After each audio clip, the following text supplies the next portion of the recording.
again, viewers of Heritage TV UK. My name is Otunba Osenie.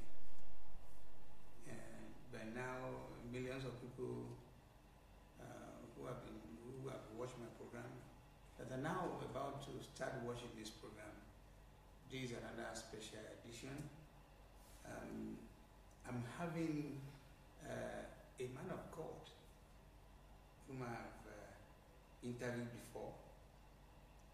I am going to have a couple of things, the unconcluded business they call it. I'll be taking him to issues that we were unable to trash out last time. And probably going to be another 1 hour or more. Just for the repetition's sake, I want to ask him again. I'm sure he has not changed his name, he has not changed his color, he has not changed anything. Apart from that, he has been improving on everything and anything he does.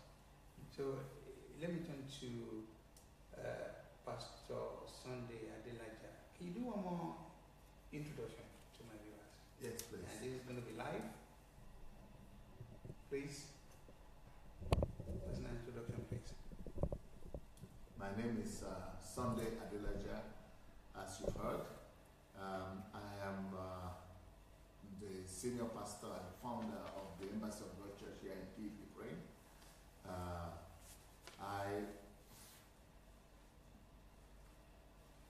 I've been living here in the former Soviet Union for the past 31 years. And I left Nigeria when I was 19. Of course, I'm from Nigeria, just judging by my name, from Ogun State, specifically from Ijebu-Ode or Idomina village. I am married with one wife and 3 kids. I'm an author, innovator, writer, national transformation strategist, I would say. Yeah, maybe that should be enough. That will do, because as time goes on, we are going to find out more about you, about what you do and how you do it and how much success you have achieved so far.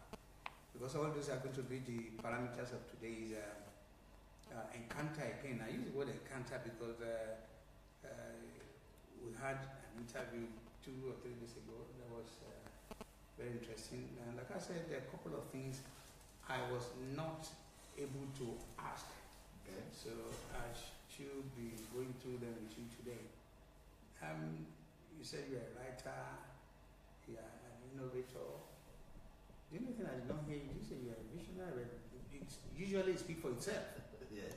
Yeah, it speaks for that itself. That should be judged by others. Exactly. Yeah, that's why these are also part of your modesty. Now, what are your... Let's go straight to some of the books you've written. Tell me 1 or 2 of the books and how relevant and how important they are to transformation. Sorry, before you go there, there's this part of today's sitting down with you one-on-one with your Bible. Yes, sir. I have witnessed, I have read, I have seen presentation about transformation agenda, and I've had people saying to me, "What are you transforming?" But I'll get there in a minute. So tell me about some of the books you have written and how relevant are they to? Yeah, well, talking about books, since we are talking with you and we're 2 Nigerians, I would like to talk about my books that are related to Nigeria. My books, all of them, more than these ones, are in the internet, on Amazon.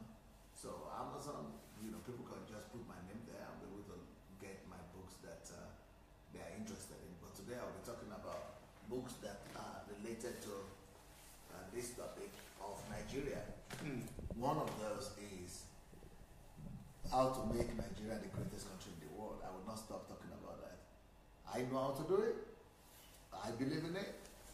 I'm not just prophesying about it. I'm not just saying God will do it. No. How we can do it by God's grace. So it is possible. Some people might say this is fallacy, this is crazy. Nigeria the greatest country in the world? Well, it's fallacy to you because you don't know how. For me, it makes sense because I know exactly how. And that's why this book is about almost 300 pages. So this is what I believe in. And I want to make others believers. That's why I write the book, for them to believe in it. So that's one great book, I think, will be able to be an encouragement to a lot of Nigerians. Another one is this one. How the Nigerian economy can overtake the American economy. This is unlike another fallacy. Well, for me it's not. That's why I wrote another 300 pages here on how that could be done. So it's not fallacy. If it's a fallacy, I'll just write one page. There will be no ideas.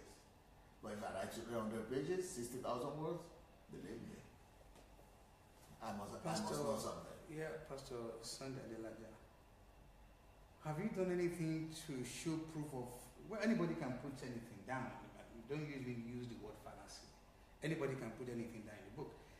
Have you got any evidence to show the world that you've done something similar, that you can say, I have done that, and you can see that, and where have you done, and how difficult or how easy was it to tell our viewers, the world, that I have done that? What can you name one or two things you have achieved apart from being pastoring? Yeah. First of all, it is not everybody that can sit down and write a 300-page book, and another one, a 300-page book, another one. And because you have to write something to write. You have to have something to write down. And this is not something you can copy from anywhere. It has to be something that is in you. And also the discipline and the time and the energy it takes to write a book, you have to believe something. Something has to be driving you for you to do that. You have to have conviction. You have to have vision. You have to have understanding. You've got to have the wisdom to put down. So that's on one hand. On the other hand, I want to say, answering your questions, have I done anything to make people believe me? Well, everything that anybody has ever done on earth was always impossible at one point or the other. Everything. Before the cars were invented, people who lived before cars said it was impossible. Before the planes were invented, people who lived before planes were invented were saying it was impossible. And scientists will come forward to say it was impossible.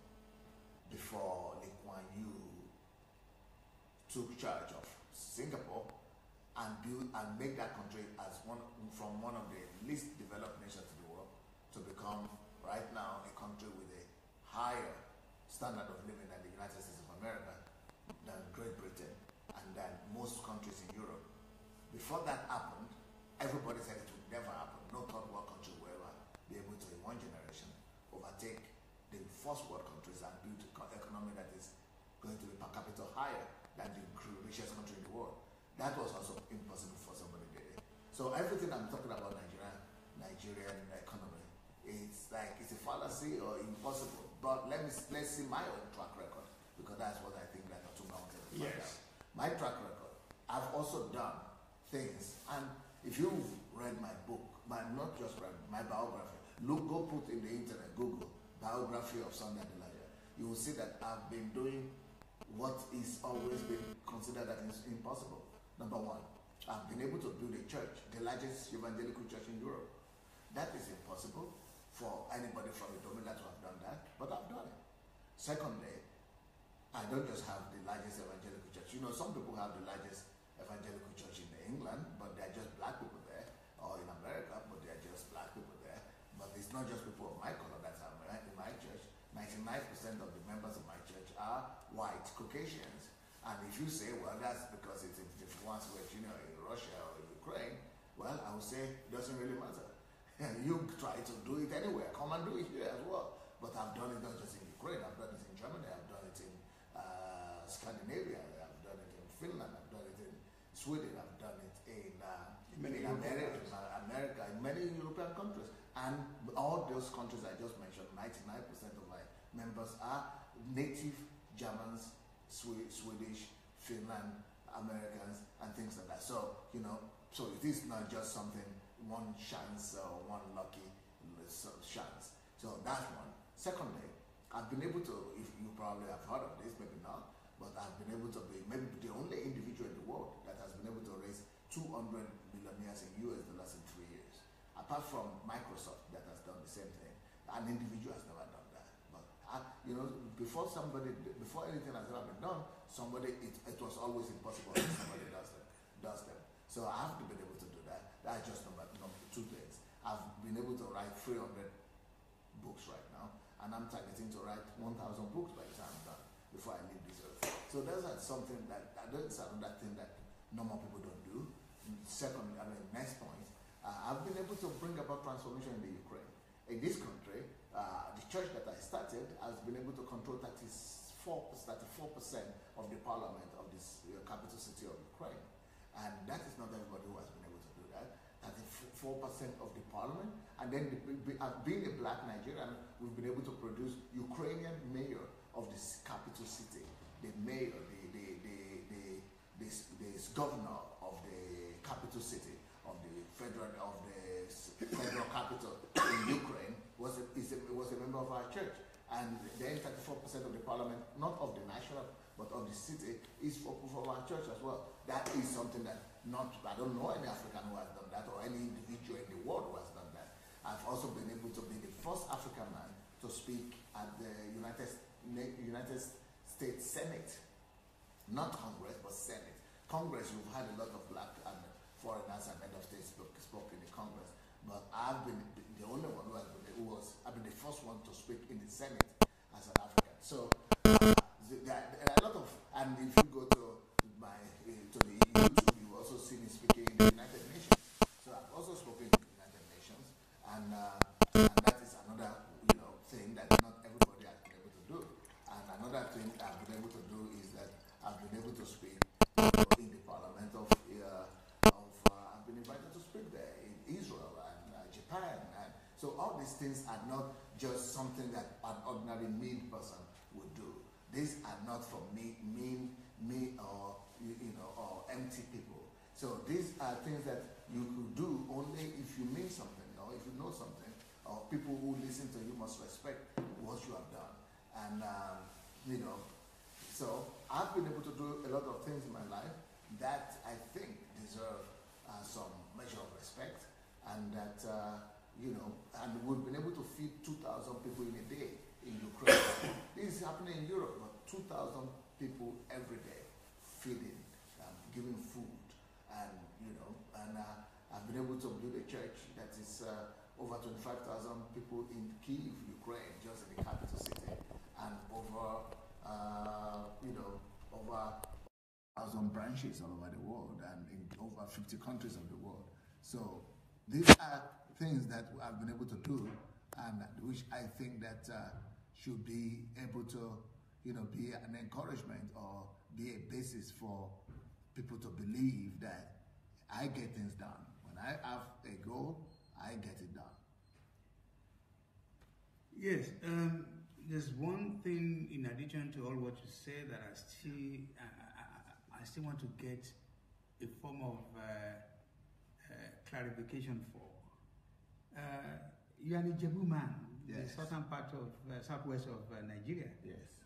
I'm sure, apart from your mother tongue of Yoruba Ijebu, you probably must have also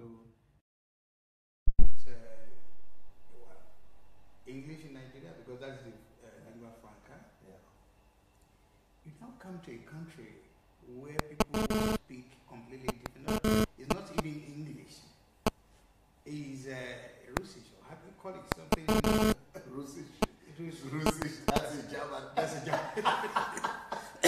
You now come to a country where they speak Russisch, completely different language. Yeah. And you are telling, you say you have done this. How did you manage to convert the Yoruba Ijebu to not only to English, but to have succeeded in?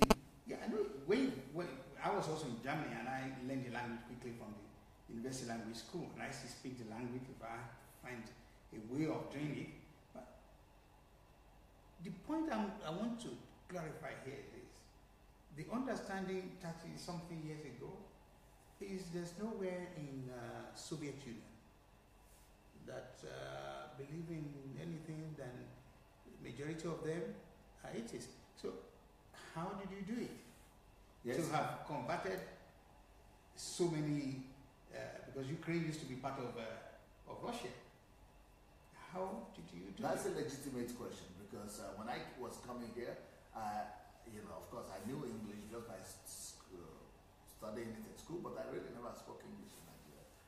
But I came here and I needed to learn another language, which was Russian language. So, which I did, going to the English language school.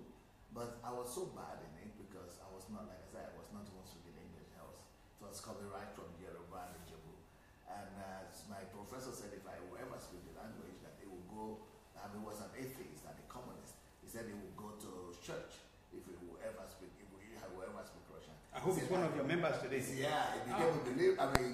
He had to become a believer because I didn't just speak the Russian language. I became the best student in his class, and I became one of the best students ever in that school. So it's not good. So I have to just God help me. And I learned the Russian language, but besides learning the Russian language, I, mastered the language to the extent that not too many people, even who are Russians, are as good as, I am in Russian language. But apart from that, to be able to preach in Russian language and to be able to build the largest church in the country and in the continent in Russian language, well, that's another feat. You are right. Yeah. Because when you go to England and they say white people don't go to church, because white people don't go to church anywhere, especially when you are a black person who is doing that, in the sense that white people are having superiority complex everywhere, and you've got to do something extra. You've got to pay some extra price. You've got to do something unusual. You've got to be something. You've got to be more than average to be able to get white people to come to your church, either in England or Ukraine or any other country. I'm tempted to ask you again. I want to press on this particular area of faith, because for me, I don't know, what are the challenges you face by we're talking of combating people of many hundreds of years that never. I know there are some churches of 1,000, 2,000, but they're not pronounced, they're not well known, they don't have so many followers. It's either the church belongs to a family of king or whatever. They don't have followers like you're talking today.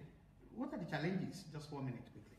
The challenges, first of all, was the language. Secondly, the form of Christianity that I knew in Nigeria was a challenge because it was actually a Christianity that was mixed with African culture or tradition, and so it was not communicating to a white mind. So I really needed to learn to talk to your white Europeans and to communicate to them. So that is another challenge. The other challenge is the fact that white people normally would look down on black people, and that black people don't have anything to teach them. So for you to be able to counter that and be able to actually make them follow you, you must be good. Oh, I see. Okay, well, I can read more meanings to that, but at least the evidence is there that you have achieved so much. You have been able to bring from the atheism to Pentecostalism and all that kind of today. The evidence, like I said, is there. People can see all that. Now, during some of the checking here and there from your stay here in Ukraine, you say you've been, apart from you've been to UN to speak at the UN General Assembly, you've been to United States of America Senate, you've been to Israel, you've been to all this place, and then you keep going there and coming back. When last were you in Nigeria? Because I want to. I've not been in Nigeria the past 8-9 years. Okay. Okay. Now you want to go back to Nigeria to do what? Yes, I want to go back to Nigeria finally. I never knew that was going to happen to me. I thought I was going to die here and be buried here. But now my going to Nigeria is with a purpose. I'm going to Nigeria with a mission. I had an encounter with the Lord where I am convinced God is directing me to go back to Nigeria and live the rest of my life in Nigeria. Oh, you see, I read political science and law, and 9 out of 10 Nigerians, when you ask them they want to go back, well, I must also say there are a lot of some of us that are professionally qualified. Maybe they're in the IT, they're in different area of calling. What do you want to go to Nigeria to continue your calling in the area of religion, or you want to go and do politics? What exactly do you want to offer Nigerians? How do you want to go about it? Yes, I'm going to Nigeria not primarily as a pastor. I will remain a pastor. Once a pastor, will always remain a pastor. So I will remain a pastor, but it's not about church. I'm not planning to go and build a church in Nigeria. I don't intend to, unless God will have to convince me strongly to do it. Otherwise, I don't intend to build a church in Nigeria. So also, I don't intend to go to Nigeria to do politics. I am not planning to go into politics, and unless God really has to do more convincing of me. I have a lot of conditions before I could do that. I don't even have a heart for it, so I'm not planning to do politics. I'm not planning to do church. So what am I going to Nigeria to do? I'm going to Nigeria to bring about a holistic national transformation by the grace of God. By the grace of God, I believe that my experience living in Europe for over 30 years and all the things that God has taught me, has equipped me to be able to address the challenges, some, maybe most of the challenges that our country and nation is facing. I think that I have maybe not the master plan, but I have some ideas on how to turn Nigeria around, not just politically, but to improve the lives of our people. I want to alleviate, by the grace of God, the suffering of our people. And I think God has gone ahead of me, and He has prepared me and put me in a place where I can do this. But then, that's just in general terms. Let me give you a note of warning, Pastor Sunday Adelaja. And the saying goes like, some people are before you, they've been there, they've made so many times an effort, and we still find it difficult. They've not been able to crack it. What do I mean by that? You just said it, you'll be going to Nigeria not as a politician, and not also as wanting to go and build church or churches and be the GO to be overall something, and to use that as a means of wanting to live big. But your primary preoccupation, what is in your heart, is like you want to go there and probably run a kind of an NGO that is backed up by support of civilized countries. To want to start do you want to start from scratch? Because the point I want to make here is this: do you know all the problems that are awaiting you? Because here we have a situation in Nigeria that where you want to start, there will not be light too. There will not be good roads. Security is going to be a huge and big challenge, or challenges. So there's so many things. So how are you going to tackle all this? Everything has to start with a vision and a plan. I think I have the two right now. I'm not sure that I quite know what is awaiting me in the sense of the details. I might not know all the challenges that are there, but I have an idea of what to do about the main basic problems that I'm going to encounter there. And yes, I'm ready to start from the scratch. And that's exactly what I want to go and do. I want us to go and start from the scratch to resolve the pressing issue of Nigeria, such that by the time I'm done, at least Nigerians will not be wallowing in the pain of lack of food, poverty, abject poverty, lack of basic elementary infrastructure, or what is needed for a civilized life. I think by the time I'm done, in the next 10 years after I get to Nigeria, Nigerians will not be crying and be saying that if food is removed out of their suffering, that their suffering is elevated. No, that I think we'll get to a place whereby, we will know that yes, we are moving forward, obviously and clearly. And I know that there are people who have been there before me, but these are mainly politicians. What I'm planning to do, I'm coming to do, is not going to be as a politician approaches it. I'm coming to do an approach to solve any problem of Nigeria from a totally different perspective. And that's why I started my speech by talking about all the things that people all the great things that we have are things that people have never done before they were done. So what I'm talking about now, we still look ridiculous to a lot of people until they are done. So I just want to get the opportunity to go back to Nigeria and prove what I'm saying by actions, rather than trying to just IQ my case and people will be saying I'm just talking. I want to talk less and go there and really show to people that yes, the time for Nigeria has come.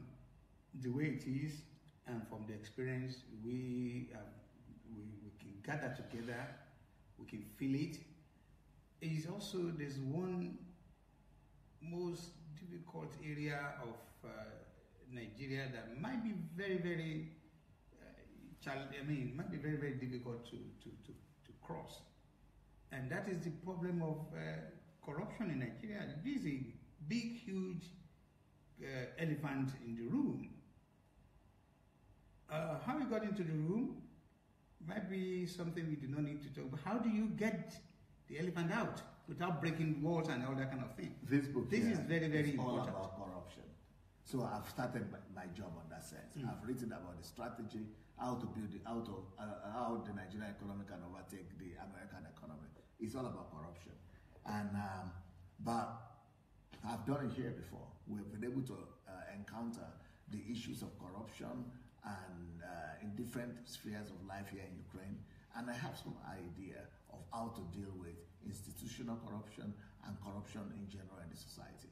We are going to be using civil society, societies, public pressure groups. We are going to be using NGOs. We are going to be using the people power. And if anybody has read my book, Short Shift, which you've heard of Orange Revolution, those are the kind of things that we are going to be, strategy that we're going to be using to battle or counter corruption in Nigeria. I have one good news for you, and I'm talking from experience. If you stick to your plan, and you go out there, and you're not going to start wrestling power or going to politics, or because the way things are now as we speak, is only, in fact, the blind people feel that it is hot out there, because they can see that when they are traveling to Edo from Lagos, the amount of shaking they get because of the bad roads, the amount of so many things that will affect them. So the question again is this: this is a huge transformation project you're talking about. Is it money acquired from your business in Europe? How are you going to finance all this kind of thing? Because we're talking of, are you aware that we have 774 local governments that are really in big trouble in terms of the grassroots? They cannot even look after the immediate member of the society or in these areas, and that's now from normally you have problem from up to down, but as it is now, the people down are creating more problem for them, because they reflect. It's from them you can see which kind of country is this. So how are you going to reach out to 774? Because most of the politicians are not reaching out to 774. That is the truth. So how are you going to? Do you have a big torchlight you want to use, or how are you going to do it? Yes, for people who have been following me, I would like to, or people who are hearing for the first time, I would like to challenge you to go to my YouTube page, Sunday Adelaja Official on YouTube, and or just go to YouTube and just write Sunday Adelaja and write Nigerian Transformation Project or Nigeria Transformation Project. Nigeria Transformation Project. Once you write Sunday Adelaja Nigeria Transformation Project, you will see some presentations where I am talking in details of what I plan to do in Nigeria, and planning to approach it. Right now, I've prepared 100,000 projects. 100,000 projects to be tackled and to be accomplished and realized in every local government. How do we do that? I've divided, just like you said, 774 local governments. We have decided to do at least 100 projects in each of these 774 local governments. That will get up close to 78,000 projects. That is 100 projects per local government. Where will we get the money from? Well, that's why I said God has prepared me for a time like this. I have partners. I have people that I know who will be backing all these projects up, from international organizations to world organizations. And because of the relationship that I've built over the years, I think God is on our side to release the money to be able to do the things that we're planning to do. The good question, the good news I wanted to talk about was like, with this kind of ambitious plan, also from experience, there are millions of our people out there. Because when I look at my mailbox, my Facebook account, and the number of people who are coming back to me, even they are asking me, they're not even asking about the project, they're asking me, when are we ready to go? There's a huge amount of people out there who will be so willing to take part of this project once they know that this guy means what he's saying and is going to give them what they want. And another thing you said to me is, because of the level of the bastardization in the country, in the governance and everything, you said you want to start everything from scratch. How are you going to do that without a political connection? Well, first of all, people are everywhere in Nigeria. We have close to 200 million people. So thanks to that, we're just going to reach out to the people themselves and going to find out where it pains them most. And we're going to try to alleviate as much as possible in every local government at the same time. And of course, we'll start with some, model projects or, exhibition projects. But we don't intend to be involved politically. We don't intend to have anything political to do with it. If the politicians want to join, they will join on our own terms. But we don't want to, So you're going to run a kind of a parallel? No, you don't. Yes, because in Nigeria, everybody is free to do what they want to do in line with the Constitution, which is we are going to come as public organizations, civil societies, as NGOs. NGOs, yeah. Sounds great. I can't wait because, like I said, there are millions of people out there who will be willing to follow you to achieve this noble cause.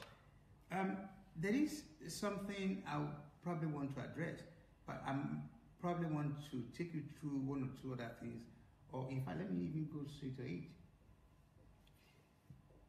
Last broadcast, I told you how I feel about your blog, the work you've done, and I hope all this work are going to be preserved, that at least the generation unborn will have something to gain from them. But then it's also part of the blog. There's this something still outstanding about your personality. Because again, could it be about time some people will take advantage of every day you do broadcast, and what the team of the broadcast has always been pointing out to the whole world. Here I am, I'm a pastor. I do what I have to do. My main job and priority is to show how people can be redeemed, like we've done in redeeming so many souls who, they are atheists. Today they are replicating your Christianity and so on and so forth. But then will still be some people who believe the only thing they know best to do is, use a method, kowtow them, take their money, build their own empire, and have nothing to show for leading these folks. They just, But it is a wonderful opportunity now for them and say, look at this pastor attacking us all the time. Is he not the same pastor that on his page, page on Facebook and every other area we can find him on internet? What are his morals? What exactly do you want to tell us about morals? What are the morals? What do you want to preach about morals? You understand what I'm saying? That people have said a lot of things with you, about you. Yeah. So there are two questions. Is it about my morals or about my attacks? Well, they come hand in Which hand. one They go together because the probability that they think it's going to be payback as it is, corruption is fighting back. All Nigeria know that corruption is fighting back with such a force. Now, the attack will be, well, you can say we're taking money from the poor. We're using it for our own use. What is your business? Are you not the same person that has some certain things hanging on your name, that your moral something is also? What's the difference between what we are doing and your moral standard? Well, yes, you're talking about the accusations, the articles that came on the newspaper, yes, accusing me yes, of having relationship with some members of the church or something. But the only thing with those accusations is that nobody, no human being behind it. No one woman came out and said, yes, there is something that happened between Pastor Sunday and me. So that's just an article somebody put out there. Somebody said. So that's different. But when you are really being accused in the West, a lady has to come out, somebody has to come out, or has to put their name in it. But if you go through those articles, you probably have to come to London because it's very easy to find some people. Okay. So but in these articles that people have written against, there is no single human being that is saying this is me. I'm the one that this. Nobody has gone to court. No, not even court. Just some people saying somebody. The thing is based on my words. People are saying that you said it. We heard you said it. That you had. Could that be the phone call that you answered a phone call? Yeah, even in that phone call, if you listen, I never said that. I never said that I was sleeping with people. I just said I'm not a perfect person. But that doesn't mean that, that's what they're accusing. So people can insinuate and come up with something. And if we talk about people, what the phone call was, that's just being truthful. That's just being honest as a human being.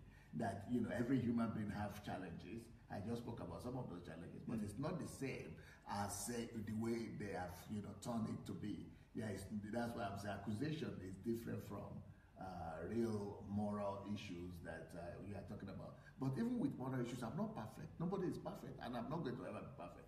But what the things that I'm challenging in my broadcast, they don't relate to anybody's moral issues or their moral life, or their lifestyle. What I'm challenging are related to doctrines and practices in the churches. So what I'm challenging are the things that are destroying Christianity at its root. How can we have so many churches in Nigeria and the country is so bad? Either Christianity itself doesn't work, or the form of Christianity that we're preaching is wrong. And that's what I want to point out, that the form of Christianity that we're practicing there is paganistic. It's no more Christianity, that we are losing Christianity, that Christianity has been hijacked, and now paganism is being enthroned upon the churches in Nigeria. People are saying they are practicing Christianity, but really what they are practicing doesn't have anything to do with Christianity. If we had been practicing Christianity, that Christianity would have been changing our society, just like the initial Christianity that the missionaries brought and changed our modern society in Africa, and giving education to our parents and to a lot of people, and hospitals and roads, and they brought a lot of good. But the churches of today, they are not doing the same thing. So I'm saying these are the things that we need to look into the face and challenge to improve ourselves. So these are matters of doctrines, and they are matters of doctrines, and they are matters of practices and patterns in the church. Now, if we are going to be talking about using microscope to talk about the lifestyle, and do you have some moral issue? Everybody has moral issues. There is no human being in the world that doesn't have moral issues. That's why we all need salvation. That's why we all need redemption. But that doesn't also mean that because I'm not perfect, which nobody is perfect, then I shouldn't talk about the obviously wrong things that are being perpetuated in the name of God. So that is totally different. I'm talking about issues of doctrines and issues of doctrines and issues of abusing the name of God and abusing Christianity and putting millions of people into deception, taking advantage of them. I mean, these things are even criminal, not just immoral. Come to think of it, a lot of people will say, what is your business in all this? It's not your church. The people that are not only paying tax, they give them suffering money. No, so is it offering or suffering? Offering money. And that is their business, because as far as they're concerned, most of them will probably stagger to get into the church, but then they walk out healed. And I do not want to be part of all this, because if I want to be part of it, I can use the what I've viewed on most of the YouTube sent to me, that some people will say they want to watch your feet, and then they will put something and then they come out of blood. There's so many things we have seen. I mean, it's all there on internet. And also somebody said to me and said, Otunba, why this Pastor Sunday, why is he getting himself involved? Yes, he's right when he said they cannot go to where the lepers, the people who are genuinely need healing, they cannot go there. Why is it inside their base that and furthermore, why are they making so much glamour out of the whole thing? But the question is, what is your business? What is your business in it? What do you get for that? What I get from that is attack, criticism, threats, insults, just all kinds of negative stuff. But despite that, I still feel evil prospers when the righteous keep quiet. When they don't talk. When they don't talk. The silence of the righteous, the people who know better, their silence propels evil. Every kind of wickedness that you see in a society is prospering and progressing just because the good people keep quiet. So whenever people who know better keep quiet, they actually are contributing to the victory of evil and to the triumph of wickedness that is, going on in the society. And I happen to know better that what the form of Christianity we're practicing is not the real Christianity. And that all these things that we're doing in the name of God, that is deception. So then I have an option, either to keep quiet and say it's not my business, or to talk the truth that I know. But I think it's better for me to talk the truth that I know. The truth that I know. Why? Because if people who are wrong, in my judgment, who are wrong are bold enough to present their wrong arguments and practices and promote evil, what I see as wickedness and evil, if they could promote wrong and evil and wickedness so freely, why wouldn't I have the boldness you mean you to also have promote the right what is right? Okay. I now want to promote what is right. It makes a lot of so sense. If they have the audacity to promote what is evil, what is not benefiting the society, now that I know that what I am talking is going to benefit the society, is what is right, why should I be afraid? Why should I, keep quiet? When you are quiet about good, you are evil yourself. So for me to keep quiet about the things that I know to be right, I mean, I would rather die, because you don't deserve to live if you don't live for what is right. If you don't have something that you are ready to give your life for, you don't deserve to live. So I am ready to give my life for what is right. And when I'm sure that what I'm doing is correct, I would rather die than sit down and be looking at how the whole society is degenerating. The whole Nigerian society, even African society, is being affected by these religious organizations. These religious organizations that we call churches are bringing so much evil to our people that is only compared to what politicians have brought to the people. If the so-called churches of today, they are bringing so much negative influence and impact, and I mean, they are almost getting worse now than the politicians. And in the name of prosperity gospel and in the name of Christianity, they are bringing bad name to my God, and they are bringing bad name to my Jesus. They are bringing bad name to my Father.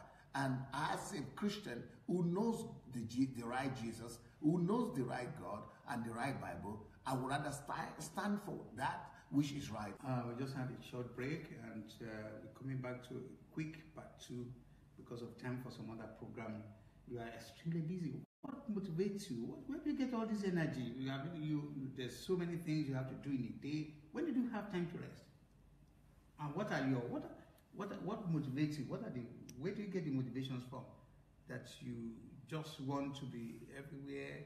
But I must also say that I find out that everything you are doing is like you're already planned, and you're just following them like a clockwise. You know? What exactly is in your mind? What are you thinking? Just 1 minute because of the time. Because life is time. So if you are not filling every minute of your time, of your life with content, then your life is passing empty. Okay, it's a nice one. Now, I want to ask you specifically, you have spent a substantial part of your life in this country.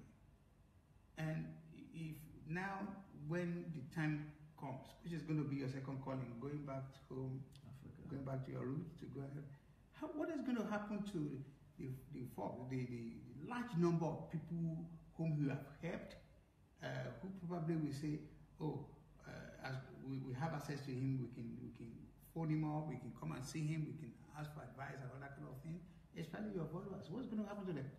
Well, we have structures in place here in the Ukraine. People have, we have pastors, assistants, and senior pastors that are going to be taking care of business and of people. I will be facing this challenge in Africa, but I will also be coming back here from time to time.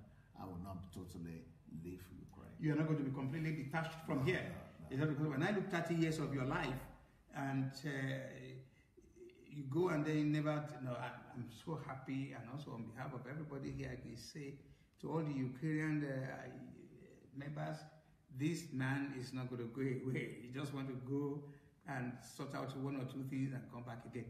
Finally, how do you want to be remembered?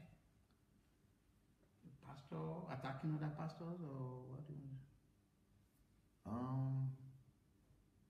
I think, first of all, I would like to be remembered as somebody that tried his best to emulate Jesus. Secondly, I would like to be remembered as somebody that was able to do what people never thought black men could do. And thirdly, I would like to be remembered as father of nations, somebody who used faith to compel his generation to obey God. Pastor Sunday Adelaja said in my intro, this is his second encounter, and I'm willing to have the 3rd and the 4th and the 5th and the 6th. Let's keep on going. We have 15 minutes. So again and again, whenever the opportunity allows me, because as I said, you're a very busy man, and it's been my pleasure having you with Otunba Hashim one-on-one with Otunba Hashim on Heritage Television. Thank you very much. And also on behalf of the station, we want to say thank you very much for giving us your time that is very tight. So I'm very happy to have in your hand. Thank you very much, Pastor. Thank you, sir. God bless you.